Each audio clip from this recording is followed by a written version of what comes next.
Good afternoon বন্ধুরা। আজকে একটু স্পেশাল মেনু শেয়ার করতে আসলাম। পরশু দিনকে আমার বার্থডে ছিল, তো বার্থডেটা সেভাবে মানানো হয়নি, মা বাড়িতে ছিল না আর বাবুরও কাজ ছিল, সেজন্য আজকে একটু স্পেশাল রান্না হয়েছে। একটু ভাত করেছে, আর এটা হচ্ছে মাটন, লাল লাল মাটন।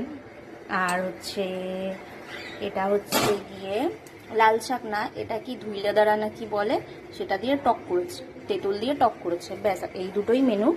আর সন্ধেবেলাতে একটু স্পেশাল জিনিস আছে, সেটা করব, সেটা তোমাদের সাথে শেয়ার করব। তো ভিডিওটা একবারে শেয়ার করব। দুপুরে আমি তুলে রাখলাম, একবারে রাত্রে শেয়ার করব কি কি পুরো মেনুটা, ঠিক আছে?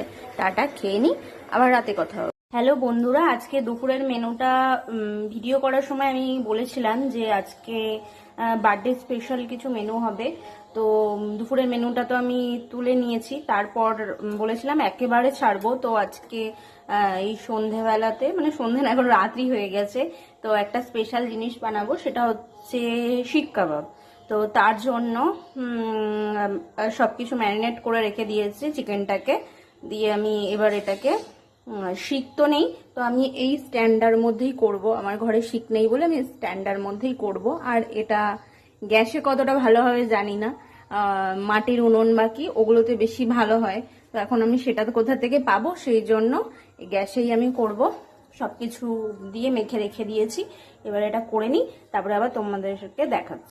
এই যে বন্ধুরা, আমার এই শিক কাবাবের ফাইনাল লুক রেডি। আমার এই যে চাটনিটা, এটা তো আমি নিজে বানিয়েছি। হ্যাঁ, ব্যাস আমার সব রেডি কম। আর এই যে এইদিকে তোমার মাজা আর চকলেট, এই সন্ধ্যের পার্টি, সন্ধে না রাত্রেরই বলতে পারো।